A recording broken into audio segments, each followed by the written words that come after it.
Assalamualaikum warahmatullahi wabarakatuh.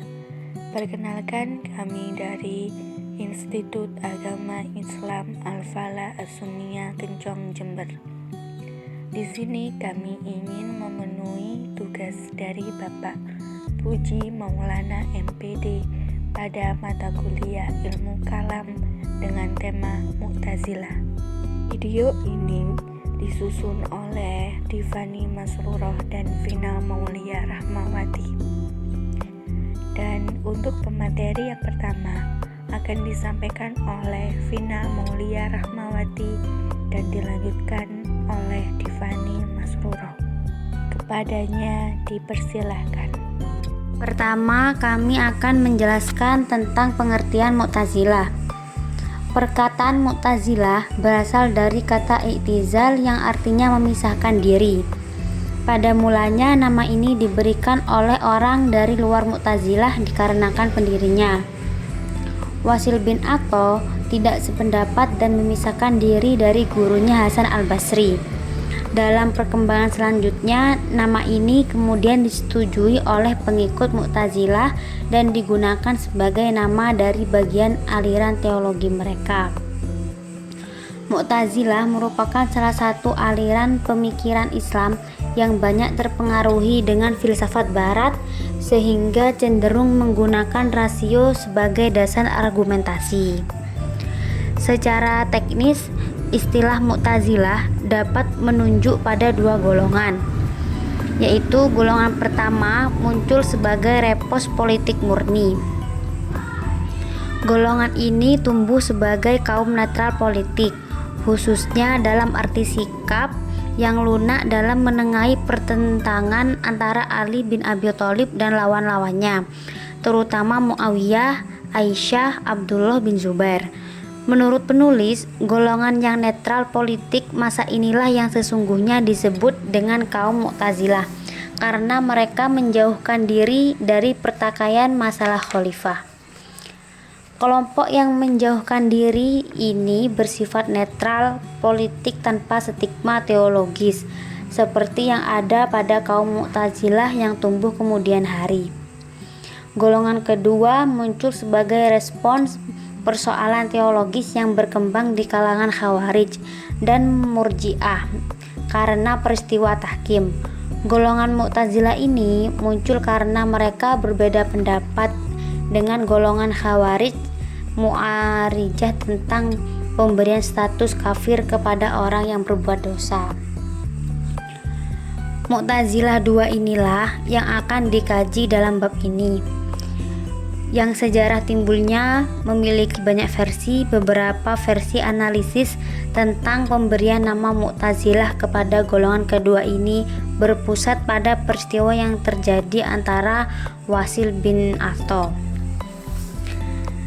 Dan versi lain yang dikemukakan oleh Al-Baghdadi menyatakan bahwa Wasil dan temannya Amr bin Ubaid bin Bab diusir oleh Hasan al-Basri dari majelisnya karena ada pertikaian di antara mereka tentang masalah qadar dan orang yang berdosa besar. Keduanya menjauhkan diri dari Hasan al-Basri dan berpendapat bahwa orang yang berbuat dosa besar itu mukmin dan tidak kafir. Oleh karena itu, golongan itu dinamakan Mu'tazilah. Versi lain dikemukakan Tashi Kubro Zadah yang menyatakan bahwa Qutbah bin Da'amah pada suatu hari masuk masjid Basroh dan bergabung dengan majelis Amr bin Ubaid yang dikira adalah majelis Hasan al-Basri. Setelah Qatadah mengetahuinya bahwa majelis tersebut bukan majelis Hasan al-Basri, ia berdiri meninggalkan tempat sambil berkata, sejak itulah kaum tersebut dinamakan Mu'tazilah. Yang kedua, kami akan menjelaskan tentang latar belakang munculnya aliran Mu'tazilah. Aliran Mu'tazilah muncul kira-kira pada permulaan abad pertama Hijriah di kota Basrah. Basrah ketika itu menjadi kota pusat ilmu pengetahuan dan kebudayaan Islam. Selain itu, aneka kebudayaan asing dan bermacam-macam agama bertemu di kota itu. Makin meluasnya dan makin banyaknya orang yang memeluk agama Islam menyebabkan adanya orang yang ingin menghancurkan Islam, terutama dalam segi akidah. Orang-orang yang ingin menghancurkan Islam tidak hanya mereka yang bukan beragama Islam, akan tetapi juga datang dari orang-orang Islam sendiri karena masalah politik. Selain itu, golongan Khawarij yang pada mulanya muncul lantaran masalah politik, namun kemudian mereka mempersoalkan pula masalah teologi tentang masalah iman dan kufur. Al-Mas'udi memberikan keterangan tentang asal-usul munculnya Mu'tazilah dengan tidak menyangkut pautkan dengan peristiwa antara Wasil dan Hasan al-Basri. Mereka diberi nama Mu'tazilah karena berpendapat bahwa orang yang berdosa bukan mukmin dan bukan pula kafir, melainkan menduduki tempat di antara kafir dan mukmin. Dalam arti memberi status orang yang berbuat dosa besar jauh dari golongan mukmin dan kafir. Teori baru pun yang dikemukakan oleh Ahmad Amin menerangkan bahwa nama Mu'tazilah sudah terdapat sebelum adanya peristiwa Wasil dan Hasan al-Basri, dan sebelum timbulnya pendapat tentang posisi di antara dua posisi. Nama Mu'tazilah diberikan kepada golongan orang-orang yang tidak mau intervensi dalam pertikaian politik yang terjadi pada zaman Utsman bin Affan dan Ali bin Abi Thalib. Ia menjumpai pertikaian di sana, yaitu satu golongan mengikuti pertikaian itu, sedangkan golongan lain menjauhkan diri ke Khorbita. Oleh karena itu, dalam surat yang dikirimkan kepada Ali bin Abi Thalib, Qais menamakan golongan yang menjauhkan diri tersebut dengan Mu'tazilin, sedangkan Abu Al-Fida menamakan dengan Mu'tazilah. Dengan demikian, kata I'tazala dan Mu'tazilah telah digunakan kira-kira 100 tahun sebelum peristiwa Wasil dengan Hasan al-Basri, yaitu dalam arti golongan yang tidak mau ikut campur dalam pertikaian politik terjadi pada zamannya. Carlo Alfonso Nalino, seseorang orientalis Italia, mengemukakan pendapat yang hampir sama dengan Ahmad Amin dan selaras dengan Mas'udi. Ia berpendapat bahwa nama Mu'tazilah sebenarnya bukan berarti memisahkan dari umat Islam lainnya, sebagai pendapat Syahrantasi, Al-Baghdadi, dan Tasi Kubrozadah. Nama Mu'tazilah diberikan kepada mereka karena berdiri netral di antara Khawarij dan Murji'ah. Oleh karena itu, golongan Mu'tazilah 2 mempunyai hubungan erat dengan Mu'tazilah 1. Pendapat Nalino tersebut dibantai oleh Ali Sami An-Nashishar yang mengatakan bahwa golongan Mu'tazilah 2 timbul dari orang-orang yang mengasingkan diri untuk ilmu pengetahuan dan ibadah, bukan dari golongan Mu'tazilah 1 yang disebut kaum netral politik.